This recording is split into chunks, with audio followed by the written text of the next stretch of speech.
ایک ہرنی جان کی بازی کھیل گئی سچ بولنے کے لیے، تم چند پونڈوں پہ جھوٹ بولتے ہو، ایمان کو برباد کر کے رکھ دیتے ہو۔ مسلمان جھوٹ نہیں بولتا، مسلمان دھوکہ نہیں دیتا، مسلمان کی زبان سے سخت بول نہیں نکلتا، کسی کو بے عزت نہیں کرتا، کسی کو کی بے اکرامی نہیں کرتا، کسی کا دل نہیں توڑتا، کسی کو ذلیل نہیں کرتا، خود سہتا ہے، اوروں کو خوشیاں دیتا ہے، خود دکھ سہتا ہے، اوروں کو راحت دیتا ہے، خود تکلیف سہتا ہے۔ یہ میرے نبی کے اخلاق ہیں، یہ میرے نبی کی زندگی ہے، اور یہ اسلام کا سب سے بڑا چیپٹر ہے اور سب سے مشکل چیپٹر ہے۔ جب میرے نبی نے لمبی نمازیں پڑھی تو اللہ نے روک دیا کہ میرے حبیب ما انزلنا علیک القرآن لتشقى، اتنی لمبی نماز نہ پڑھ کے تو تھک جائے۔ میرے نبی نے تبلیغ میں زور دکھایا تو اللہ نے روک دیا، فَلْتَذْهَبْ نَفْسُكَ عَلَيْهِمْ حَسَرَاتٍ، میرے نبی اتنا غم نہ کر کے آپ خود ہی آہیں بھرتے بھرتے آپ مر جائیں۔ میرے نبی نے مال سارا خرچ کیا، اللہ نے اس سے بھی روک دیا، وَلَا تَبْسُطْهَا كُلَّ الْبَسْطِ فَتَقْعُدَ مَلُومًا مَحْسُورًا، اتنا خرچ نہ کریں کہ آپ خود پھر دکھی ہو کے بیٹھ جائیں۔ خرچ کرنا بہت بڑا عمل، تبلیغ سب سے سارے عملوں کا سردار عمل۔ تبلیغ سے بڑا کوئی کام ہوتا تو اللہ نبیوں کو دیتا، اگر تبلیغ سے پڑھ کر کوئی کام ہوتا تو اللہ نبیوں کو دیتا، گشت سے پڑھ کر کوئی محنت ہوتی تو اللہ نبیوں کو دیتا۔ 950 سال نوح علیہ السلام گشتی کر رہے ہیں، اور اللہ کی مان لو، اللہ کی مان لو، اتنا عظیم عمل کا میرے نبی درمیانہ نماز سب سے بڑی عبادت، میرے نبی درمیانہ کام، لیکن جب میرے نبی نے اخلاق اچھے کیے، دشمن کو معاف کرنا۔ لیکن ایک آدمی آپ سوئے ہوئے تھے، آپ کی تلوار لٹکی تھی، ایک آدمی آیا، اس نے آپ کی تلوار اتاری اور یوں ہماری پسلی میں، آپ اٹھ کے بیٹھ گئے۔ اب وہ قتل کے ارادے کے لیے آ چکا ہے اور تلوار یہاں ہے، کہتا من یمنعک منی، اب بول تمہیں کون بچائے گا؟ تو آپ نے مسکراتے ہوئے کہا اللہ، تو اس کے ہاتھ سے تلوار گر پڑی، تو آپ نے اٹھا لی، آپ نے یوں سیدھی کی، اب تو بچا، تجھے کون بچائے گا؟ وہ کہنے لگا مجھے تو ہی بچائے گا، وہ تو اللہ کو جانتا نہیں تھا، کہا بابا مجھے تو ہی بچائے گا۔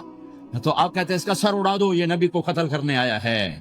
میرے نبی نے فرمایا کلمہ پڑھتے ہو؟ کہا نہیں پڑھتا۔ کہا جاؤ معاف کیا۔ یہ میرے نبی کے اخلاق ہیں۔ 20 سال جنہوں نے قتل کے منصوبے بنائے، مکہ والے، جب آپ مکہ میں فاتحانہ داخل ہوئے، ابو سفیان سب سے زیادہ آپ کو دکھ پہنچانے والوں میں پیش تو آپ نے ابو سفیان کو عزت دی۔ جو ابو سفیان کے گھر میں داخل ہوگا اس کو کچھ نہیں کہا جائے گا۔ آپ تو ابو سفیان کو بلا کے سولی پہ لٹکاتے، اور آپ کہہ رہے ہیں جو ابو سفیان کے گھر میں جائے گا اسے کچھ نہیں کہا جائے گا، جو بیت اللہ میں ہوگا اسے کچھ نہیں کہا جائے گا۔ سارا مکہ سامنے، آپ یوں بیت اللہ کا دروازے پر یوں دونوں ہاتھ ایسے ٹکا کے کھڑے تھے، پھر آپ نے کہا میں کیا کروں گا اب تمہارے ساتھ؟ تو سہیل بن عمر نے کہا آپ کریم ہیں، کریم کے بیٹے ہیں، تو آپ نے کہا جاؤ میں نے معاف کیا۔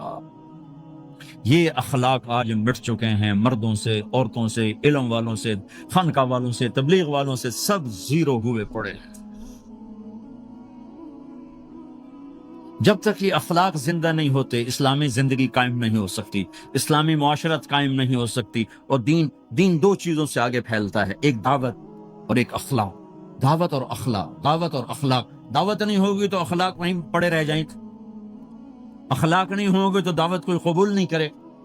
میرے نبی نے کتنے معجزے دکھائے مکے میں، نہیں کلمہ پڑھا۔ بدر میں ان کے 70 مارے گئے، فرشتوں کو دیکھا، جبریل کے گھوڑے کی آواز سنی، کلمہ نہیں پڑھا۔ خندق میں شکست ہوئی، کلمہ نہیں پڑھا۔ پانی نکلتے دیکھا، انگلیوں سے، کلمہ نہیں پڑھا۔ ایک بکرے کا ایک بازو پکایا، ایک بازو بکرے کا، ایک اگلا جو بازو ہوتا، اور 40 آدمیوں نے کھانا کھایا اور ایک بوٹی کم نہیں ہوئی، کلمہ نہیں پڑھا۔ لیکن جب میرے نبی نے کہا جاؤ معاف کیا تو سارے کلمہ پڑھ گئے کہ واقعہ یہ اخلاق نبی کے ہو سکتے۔ حنین کی جنگ میں جب بھاگے لوگ، شکست ہوئی، تو ایک صحابی کا بھاگتے ہوئے پاؤں ہمارے نبی کے پاؤں پر آیا، اور جوتا سخت تھا، تو آپ نے کہا اوجعتنی، اور آپ کے ہاتھ میں چھڑی تھی، آپ نے اس کو یوں ماری، اوجعتنی، ارے تو نے مجھے کتنا زیادہ درد پہنچایا، دکھ پہنچایا۔ وہ بیچارے پگھل کے رہ گئے اور پریشان ہو گئے، کہنے فرماتے ہیں سارا دن میں پریشان، ساری رات پریشان کہ اللہ کے نبی کو میں نے تکلیف پہنچائی، اب میرا کیا بنے گا؟ اگلا دن ہوا تو اعلان ہو رہا تھا بھائی جس کا پاؤں نبی کے پاؤں پہ آیا تھا اس کو اللہ کے نبی بلا رہے ہیں۔ تو صحابی کہنے لگے میں نے سمجھا بس اب میری تو دنیا بھی گئی اور آخرت بھی گئی، اب میرے اوپر کیس بنے گا، اور مجھے ڈانٹ ڈپٹ بھی ہوگی، میرا کتنا بڑا گھاٹا نقصان ہوگا. یہ حاضر ہوئے ڈرتے ڈرتے. تو آپ نے فرمایا میرے بھائی کل میں نے تمہیں چھڑی ماری تھی، وہ مجھے معاف کر دینا، اور یہ 80 اونٹ تمہیں ہدیہ دیتا ہوں. 80 کیملز یعنی 80 پراڈو، 80 رینج روور کا یہ میری طرف سے تمہیں ہدیہ ہے. وہ حیران پریشان. یہ میرے نبی کے اخلاق ہیں، یہ میرے نبی کے اخلاق ہیں. کانٹے بچھانے والی نے 4 دن آنا چھوڑ دیا، بیمار ہو گئی تھی. تو آپ نے کیا بات ہے، ہمارے راستے میں اب کانٹے کوئی نہیں ہے. کہا جی وہ بیمار پڑی ہے جو کانٹے بچھاتے تھے. تو آپ اس کے گھر چلے گئے. ماں جی خیریت تو ہے، آپ ٹھیک تو ہیں؟ کہا بیٹا مجھے کلمہ پڑھا دے، بس تیرے اخلاق نے مجھے فتح کر لیا ہے. میرے بھائیو یہ چیپٹر بھول چکے ہیں، بھول چکے ہیں، بھول چکے ہیں. جب تک یہ چیپٹر زندہ نہیں ہوگا زندگی اسلامی نہیں بنے گی، معاشرہ اسلامی نہیں بنے گا، اور آگے قوموں کے لیے اسلام کا دروازہ نہیں کھولے گا. ہمیں معاف کرنا آتا ہو، ہمیں گالی دینے والے کو دعا دینا آتا ہو، غیبت کرنے والے کی تعریف آتی ہو، اور غیبت کرنے سے، غیبت سننے سے اپنے آپ کو ایسے بچاؤ جیسے زہر سے بچاتے ہو، اسے آگ سے بچاتے ہو. ایک دوسرے کو نفرت کا بول نہ بولو ورنہ ساری زندگی تباہ و برباد ہو جائے گی. میرے رب کی قسم، میرے نبی نے کہا ایک زبان کا بول انسان بولتا ہے اور جہنم کی گہرائیوں میں گر جاتا ہے، اور ایک زبان کا بول انسان بولتا ہے اور جنت کے درجات پر چڑھ جاتا ہے. یہ زبان بہت طاقتور چیز ہے. میں ہر بیان میں اس کو دہرا رہا ہوں کہ جتنا یہ عمل ختم ہو چکا ہے اتنا کوئی عمل بھی نہیں ختم ہوا ہے.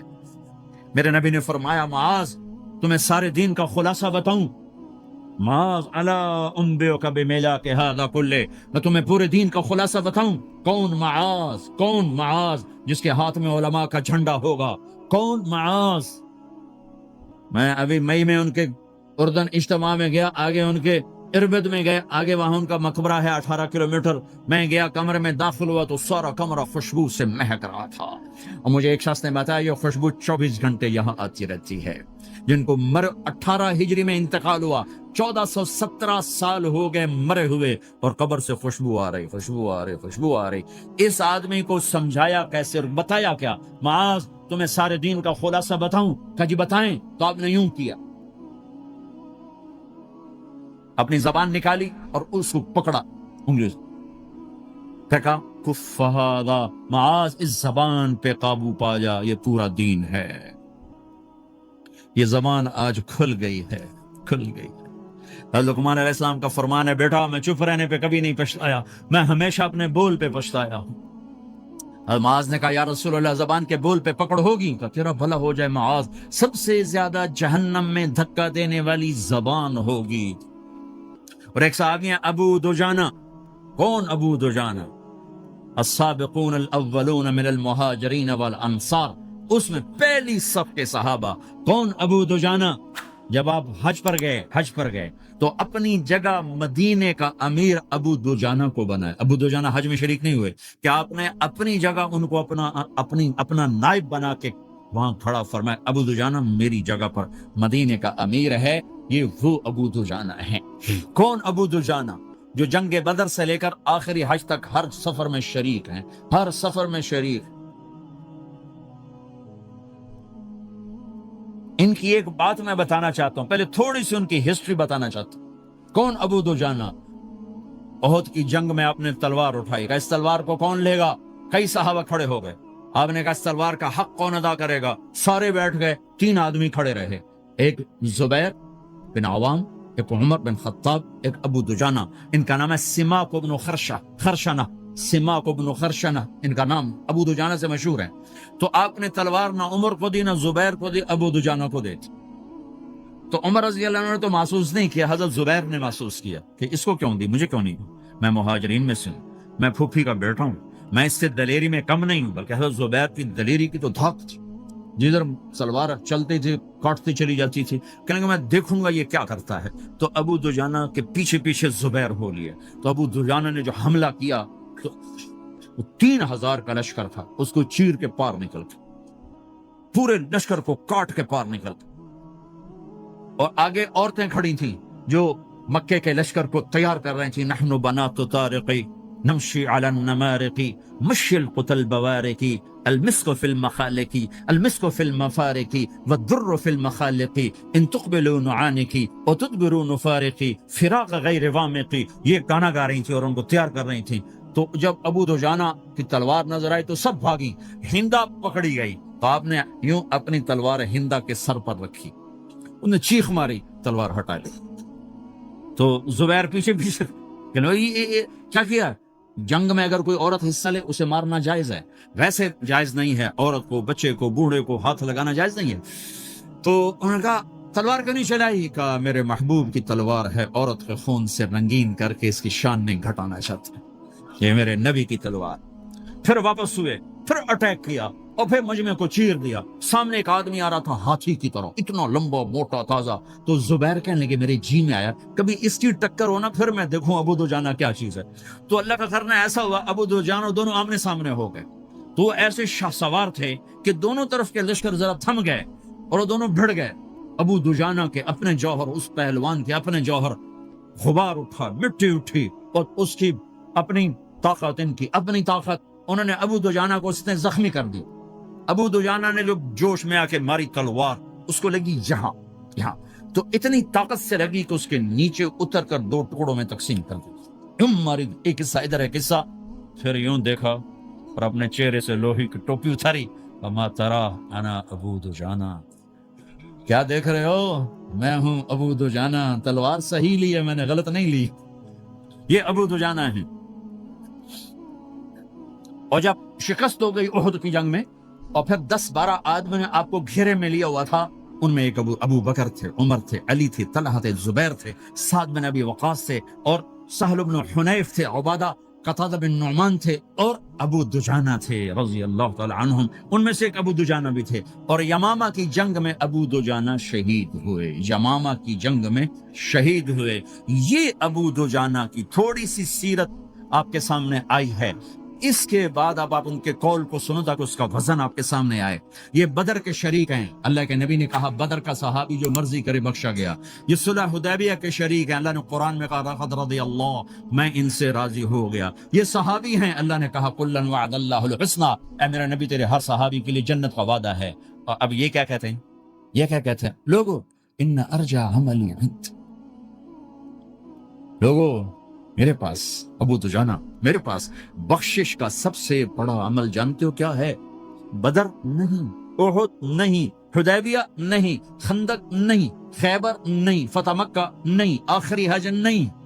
کیا ہے, کیا ہے لوگو, ان ارجع عملی عندی, میرے پاس آخرت میں بخشش کا سب سے بڑا عمل بس ایک ہے کہ ما آذیت احدا بلسان, میں نے اپنی زبان سے کبھی کسی کو دکھ نہیں پہنچایا. ولا اجد فی قلبی غلا لاحد, اور میرے دل میں کسی کے لیے بغض کوئی نہیں ہے, بس یہ میری بخشش کا عمل ہے. تو بھائیو, نبی کے اخلاق میں 2 چیزیں لے لو, ایک زبان سے کسی کو دکھ نہ دو, ایک دل میں کسی کا بغض نہ رکھو. اللہ کی قسم بغیر حساب کتاب کے جنت میں جاؤ. بڑے بڑے جنید بغدادی اور بڑے بڑے معرفت والے تمہیں دیکھتے رہ جائیں گے. تمہاری رفتار اتنی تیز ہوگی کہ تمہیں وہی پکڑ سکے گا جس کا یہ 2 عمل تم سے زیادہ اچھا ہوگا. جس روڈ پہ رش ہوتا آپ وہاں سے گاڑی ہٹا لیتے ہو, ادھر نہیں, ادھر رش ہے, وہ سائن وغیرہ آپ کو آ جاتے ہیں کہ بھائی ادھر بلاک ہے, ادھر نہیں جانا, ادھر جانا ہے.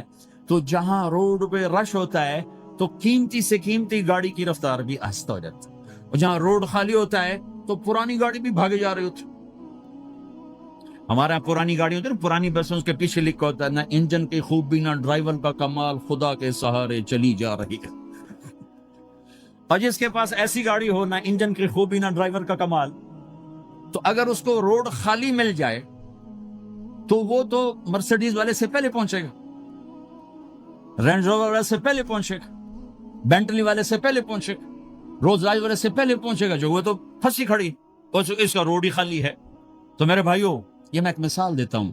عبادات کی روڈ پہ بہت رش ہے, نمازی بے شمار ہیں، روزے دار بے شمار ہیں، عمرے والے بے شمار ہیں، حج والے بے شمار ہیں، اور تہجد گزار بے شمار ہیں، علماء بے شمار ہیں، حافظ بے شمار ہیں، ذکر والے بے شمار ہیں، بہت رش ہے، تبلیغ والے بے شمار ہیں، لیکن جو اخلاق والا روڈ ہے نا یہ خالی پڑا ہے. اس پہ موٹر زوکی پہ چڑھ کے آ جاؤ تو سب سے آگے نکل جاؤ، سائیکل پہ چڑھ کے آ جاؤ تو سب سے آگے نکل جاؤ، کہ روڈ ہی خالی ہے. اخلاق کا روڈ خالی ہے. غصے کو پینا، دکھ دینے والے کے سامنے، درد دینے والے کو خوشیاں دینا، گالی دینے والے کو دعا دینا، کرو تو صحیح. میرے رب کی قسم اس میں وہ لذت ہے کہ ساری دنیا کی لذتیں تمہیں بھول جائیں گی اگر یہ لذت تمہیں مل گئی. پی جا ایام کی تلخی کو بھی ہنس کے ناصر، غم کے سہنے میں بھی قدرت نے مزہ رکھا ہے. اپنے لہو کے گھونٹ پی، زخم پہ زخم کھا کے جی، آہ نہ کر لبوں کو سی، عشق ہے دل لگی نہیں، سینے پہ تیر کھائے جا، آگے قدم بڑھائے جا، یعنی زبان حال سے کہہ دے کہ ہاں ستائے جا. آج اخلاق کوئی نہیں ہے، میں تو روتا پھرتا ہوں. تبلیغ میں نکلو نکلو نکلو، خانقاہوں میں ذکر اور مدرسوں میں فقہ. کوئی تو اس سبق کو بھی، یا اور بھی دکھ ہیں زمانے میں محبت کے سوا، راحتیں اور بھی ہیں وصل کی راحت کے سوا. جس دن امت کے اخلاق زندہ ہوئے آپ اسلام کی بہار دیکھو گے. اگر اپنے گھر میں خوشیاں لانا چاہتے ہو تو اللہ کی قسم بڑے گھر سے نہیں آئے گی، کوئی 5 لاکھ پاؤنڈ کی گاڑی سے خوشی نہیں آئے گی، کوئی بہت بڑا عالی شان بنگلہ بنانے سے خوشی نہیں آئے گی. تمہارے اخلاق سے گھر میں خوشی آئے گی. اگر بیوی کا سلوک تمہارے ساتھ اچھا ہے، تمہارا سلوک بیوی کے ساتھ اچھا ہے، اس گھر میں خوشی ہے. بیوی کا بول بدتمیز ہو تو خامند کی زندگی برباد، خامند کا بول بدتمیز ہو تو بیوی کی زندگی برباد، اولاد بد اخلاق ہو تو ماں باپ کی زندگی برباد، ماں باپ میں سختی ہو تو اولاد کی زندگی برباد، بھائی میں بول میں سختی ہو تو بھائی کی زندگی برباد، بہن بھائیوں میں سختی ہو تو بہن بھائی کی زندگی برباد، نیبر کے ساتھ سختی ہو تو نیبر کی زندگی برباد. میرے نبی نے فرمایا ما آمن بی من بات شبعان و جارہ جائع، وہ میرے اوپر ایمان لایا ہی نہیں جو خود پیٹ بھر کے کھائے اور پڑوسی بھوکا ہو. واللہ لا یؤمن، واللہ لا یؤمن، واللہ لا یؤمن، 3 دفعہ اللہ کی قسم ایمان والا نہیں، اللہ کی قسم ایمان والا نہیں، اللہ کی قسم ایمان والا نہیں. خود یا رسول اللہ، الذی لا یأمن جارہ بوائقہ، جو پڑوسیوں کو تنگ کرے وہ ایمان والا نہیں ہے.